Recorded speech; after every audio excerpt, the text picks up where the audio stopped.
O agro aumenta a presión ante a asinatura do acordo do Mercosur. Os tractores rodearon a muralla de Lugo e manteñen o pulso na cidade de Ourense tras desbloquear a autovía A52 en Xinzo de Limia. O goberno galego exíxelle a Bruxelas medidas para garantir que os produtos de outros países cumpran os mesmos requisitos que os de aquí. Galicia vai regular o tempo que os alumnos pasan cas pantallas digitais fora da aula. A Xunta proporá un contrato entre os centros escolares e as familias co obxectivo de reducir o uso excesivo dos móviles e mellorar o rendemento escolar. Faltan pouco máis de 15 días para que se celebre a Feira do Botelo, un embutido orixinario da Fonsagrada que na zona elaboran exclusivamente con costela. Hoxe coñeceremos de preto como preparan este manxar de inverno. Boas noites. O acordo de libre comercio entre a Unión Europea e os países do Mercosur divide o agro galego. Pode prexudicar sectores como o da carne ou o lácteo e beneficiar outros como o do aceite ou o do viño. Hoxe foi unha xornada máis de protestas en toda Europa, tamén aquí en Galicia. O sector agrario mantén o pulso ante a firma inminente do acordo con Mercosur. Isto xa é un basta xa, un grito de dignidade, porque a firma do Tratado de Mercosur e a Unión Europea pois é unha puñalada ao noso rural. Agricultores e gandeiros redobran a presión. O sector levou as súas demandas ante a delegación do Goberno na Coruña. España, Europa, en concreto Galicia, non se pode permitir perder nin un agricultor máis, nin un gandeiro máis, nin ninguén do sector primario. Din que o acordo da Unión Europea cos países do Mercosur vai supoñer a ruína do sector. Eu teño unha explotación de carne na montaña de Lugo e non creo que poda competir con isto. Hai sectores como o aceite ou o viño que apuntan un novo mercado onde colocar os seus produtos en sufrir unha importación masiva. A gandeiría, os cítricos, a pataca ou o mel estarían entre os máis prexudicados. Porque ali, por exemplo, no tema de agricultores, utilizarse todo tipo de fitosanitarios que aquí levan prohibidos hai muchísimos anos. Cada explotación é unha familia, dúas familias, tres familias, e podamos seguir tendo a soberanía alimentaria aquí e, sobre todo, que podamos comer uns produtos de calidad a nivel alimentario e a nivel de salud, que é das cousas máis preocupantes. Haxa libre mercado, vale, de acordo, pero polo menos que se cumpla, igual que nos obligan a cumplir a nós. Están dispostos a manter as protestas se non hai garantías para o sector ante a asinatura do acordo prevista para o próximo sábado. O presidente da Xunta di que entende en que danza do sector agrario. Alfonso Rueda insiste en que o acordo con Mercosur debe exixir que os produtos de outros países cumpran os mesmos requisitos que os de aquí. Non se pode facer sin salvagardar que teñen que cumplir, cando menos, as mesmas condicións que se exixen os produtos galegos para ser comercializados. Senón sería un acordo desigual e sería perxudicial. E, polo tanto, se esa garantía non se dá, hai que exixila. Seguimos falando do sector primario do país. A pesca de baixura alza a voz contra os novos controis que impón a Unión Europea. O sector asegura que para a maioría é imposible cumprir e cree que moitos acabarán abandonando o mar. O mar andaba picado en Cambados e non só polo vento. A baixura amarrou en protesta contra os novos controis pros barcos de máis de 12 metros. Agora terán que incorporar o diario electrónico para anotar todo o que pesquen, cada peixe, peso, especie e zona. Nós indo para o mar non podemos facer eso. Se vamos a unha cousa non podemos ir a outra. Nós somos oficinistas, xente como a min que vai para 60 anos, que hai moitísima, non teña un rapaz no barco, é inviable facer eso porque non ten... Danche clases de sanidade, clases de salvamento marítimo, clases de contraincendio. E aquí de noite para mañá mandan saber informática. Todos os que temos unha edad de 50 e pico de anos estamos todos aburridos, asqueados. Non podemos máis, isto é insoportable. Cargas, seguido, non podemos máis. Europa tamén exixe que os barcos avisen de que van chegar a porto 2 horas e media antes. A baixura di que a maioría traballa moi preto dos portos. É inviable, ten que legislar dunha vez alguén que sepa o que é o sector. Non contan con nós para nada. Desconocen o que é o traballo dun barco e como que se poden facer as cousas. Eu non sei máis por onde se pode apretar a flota, non sei cal é o sentido desta normativa, se é controlar, non sei que máis queren controlar. O regulamento aprobouse en 2023 e foise aplicando aos poucos. As novas normas entraron en vigor o sábado. Navantia Ferrol suma apoios para seguir medrando. Anunciouno esta mañá o ministro de Industria nunha visita ao estaleiro, onde, sen dar datas concretas, comprometeu o apoio do Goberno central á construción dun novo dique cuberto para garantir unha maior carga de traballo. Era a primeira visita a Navantia Ferrol do ministro de Industria e non escatimou en eloxios. Yo diría que el mejor ejemplo de lo que significa la reindustrialización. Porque o estaleiro ferrolán vive nun momento de máxima actividade. Este ano ata 6 barcos coincidirán en construción nestas instalacións.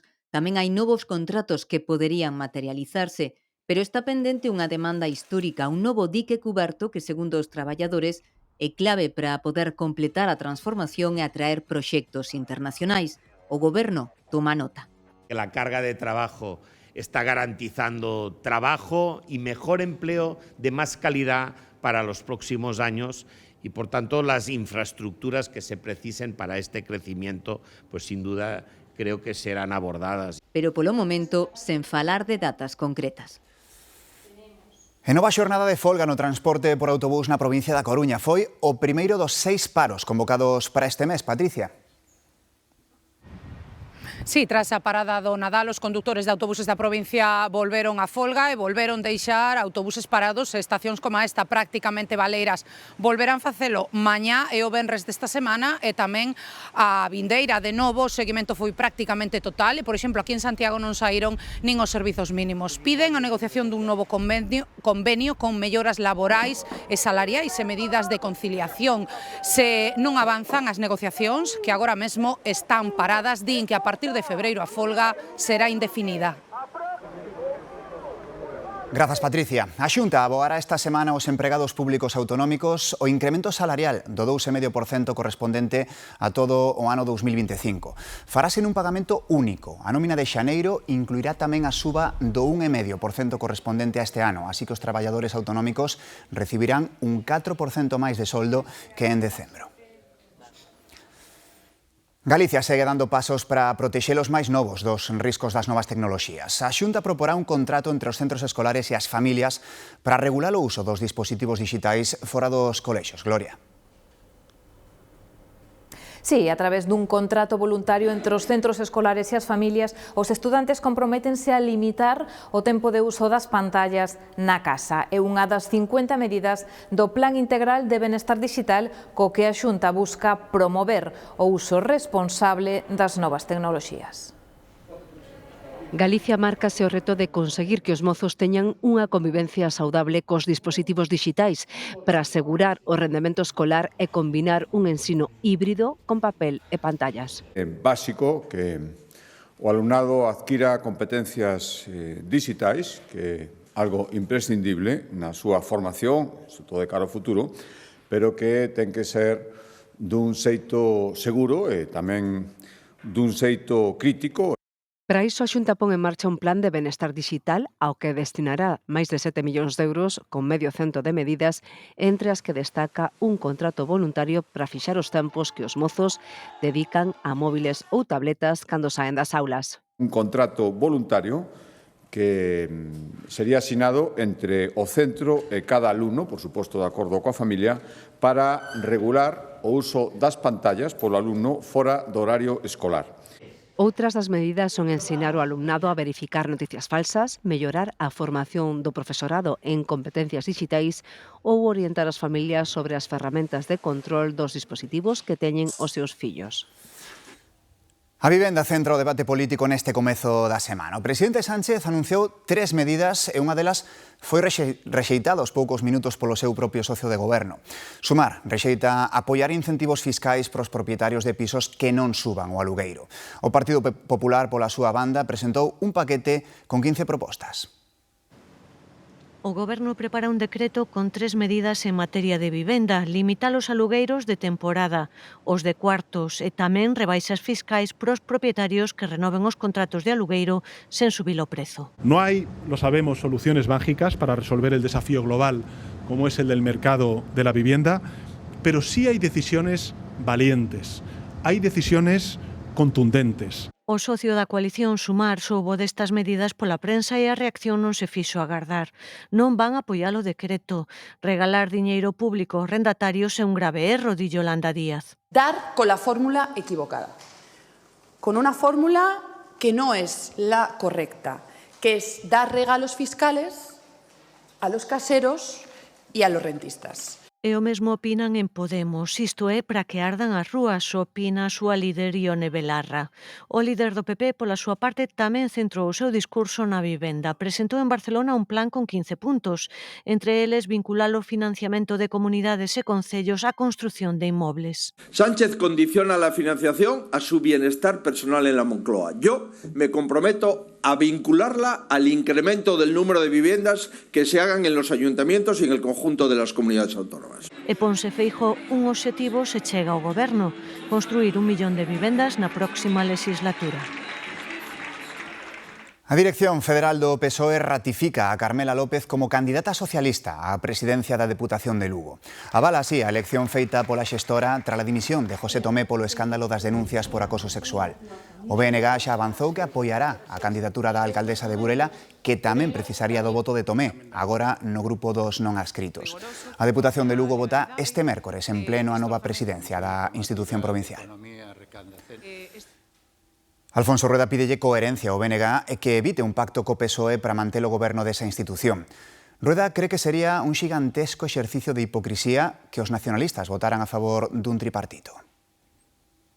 Veremos se o BNG, que sí que tería que pactar coa persona que estiveron denostando, que se negaron incluso a ir a órganos colexiados dos que él formaba parte aínda, ata que deixou de ser presidente de Deputación, veremos se agora mantén esa coherencia ou perde absolutamente toda a coherencia e toda a legitimidade facendo o contrario do que estuvo dicindo durante todos estes días.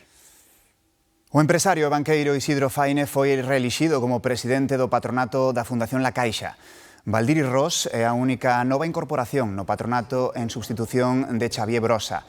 Faine aposta por seguir dando continuidade ao proxecto da Fundación, cuxa obra social destinou o pasado ano 655 millóns para atender 250.000 persoas a través de programas de intervención directa.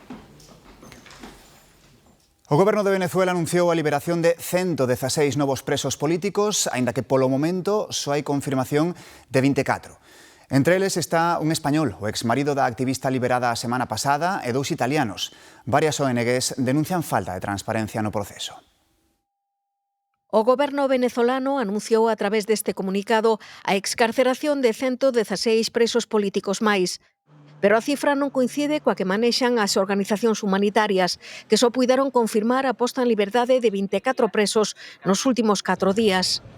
Entre eles, 2 cidadáns italianos e o español con dobre nacionalidade Alejandro González, retido nun cárcere de Caracas desde febreiro de 2024. O presidente do goberno atribuiu parte do mérito das liberacións a José Luis Rodríguez Zapatero e confirmou que falou con Delcy Rodríguez nas últimas horas. Lo que le trasladé a la presidenta temporal de Venezuela es la necesidad de continuar liberando presos políticos. As ONGs calculan que nos cárceres venezolanos hai entre 800 e 1.000 presos políticos. Os reencontros destes días confrontan coa desesperación dos que agardan noticias. La tortura psicológica llega a ser más fuerte que la tortura física. É a filla de Edmundo González, que a través das redes pide a liberación do seu home, que leva máis dun ano detido en paradoiro descoñecido. A líder da oposición venezolana, María Corina Machado, pediulle ao Papa León XIV que interceda pola liberación dos presos e polo avance da transición cara á democracia no seu país. O pontífice recibiu en audiencia esta mañá, xusto na mesma semana, en que Machado se vai reunir con Donald Trump. A Casa Branca confirmou que o encontro será o próximo xoves. A Venezuela referiuse esta mañá o BNG. Foi para defender a presenza de membros do Bloque Nacionalista Galego na manifestación en apoio do réxime de Nicolás Maduro deste sábado. Noa Presas explicou que rexeitan a agresión dos Estados Unidos por imperialista. Pensamos que unha vez máis Galiza deu unha lección de dignidade e de solidariedade con outros povos do mundo, como xa fixo anteriormente en recentes movilizacións, ou vai facer hoxe mesmo coa cuestión do povo palestino. Nos seguimos condenando, evidentemente, a estrategia imperialista dos Estados Unidos e defendendo a soberanía dos povos. E ca caída de Maduro vanse destapando as estrategias que utilizou o réxime para financiarse. Caracas enviou 127 toneladas de ouro en avión a Suiza, segundo os datos das aduanas helvéticas. Todo iso nos últimos 5 anos, en plena etapa de racionamento para os cidadáns venezolanos. As autoridades de Irán van devolver a conexión a internet e declaranse dispostas a negociar cos Estados Unidos. A reacción do seu ministro de Exteriores chega despois de que Donald Trump anunciase que este martes vai reunir o seu gabinete para estudar posibles accións contra o réxime islámico. O país vive desde hai 2 semanas as maiores protestas populares dos últimos anos. Segundo algunhas organizacións de dereitos humanos, a represión deixaría xa máis de 600 mortos. De volta en Galicia, un motorista quedou esta tarde ferido tras bater cun turismo na saída de Santiago. Aconteceu na Nacional 634 en dirección ao aeroporto da Lavacolla, á altura da parroquia de Bando. Ata o lugar desprazáronse efectivos da Garda Civil de Tráfico e de Urxencias Sanitarias. Polo momento, descoñécense as causas do sinistro que acabou co motorista no hospital. Gravísimo accidente en Lugo, na parroquia de Carballido. Un home e unha muller, veciños de Madrid, morreron tras bater frontalmente contra un camión. Un home e unha muller morreron nun accidente rexistrado no quilómetro 4 da estrada Eliú 530 que une Lugo e a Fonsagrada. Ambos os dous viaxaban nun turismo que bateu contra un camión frigorífico. Tanto o condutor de 38 anos como a súa acompañante de 50 tiñan o seu domicilio en Madrid. Pola súa parte, o camioneiro residente na capital luguesa resultou ferido leve. Sobre as 7 da mañá recibiuse aviso dun sinistro nesta carretera, Eliú 530 que vai de Lugo a Fonsagrada, no que había producido unha colisión frontal entre un vehículo turismo e un camión. A consecuencia do sinistro, os ocupantes do turismo falleceron os dous. A Garda Civil de Tráfico está a investigar as causas deste tráxico suceso. Así e todo, a principal hipótese que se baralla é que o turismo invadiu o carril contrario en sentido ascendente nun tramo con liña continua. Como consecuencia, o coche bateu de fronte contra o vehículo pesado. Colisión frontal, estamos investigando todavía todas as causas, isto levará un tempo, pero que parece ser que o vehículo turismo invade en certa medida o carril contrario e que se produce a colisión. Pero bueno, isto é todo a priori. Ata o lugar do accidente, na parroquia luguesa de Carballido, desprazáronse numerosos gardas para desviar o tráfico por unha pequena variante situada xusto á beira. Isto evitou retencións kilométricas á espera de que se retirasen os vehículos implicados. Alixo de récord nas Illas Canarias. Foi a bordo dun buque en que se apresaron case 10 toneladas de cocaína. Trátase do maior alixo desta droga incautado nunca en augas europeas. A droga viaxaba agochada nas adegas no medio dun cargamento de sal. O cargueiro foi interceptado a 500 kilómetros das Illas Canarias pola Policía e a Armada nunha operación que contou ca colaboración da Axencia Antidroga dos Estados Unidos. O mal tempo vai ser a tónica da semana que hoxe comeza en Galicia. O protagonista deste luns foi o vento. Boa parte do litoral está en aviso laranxa. Andrea.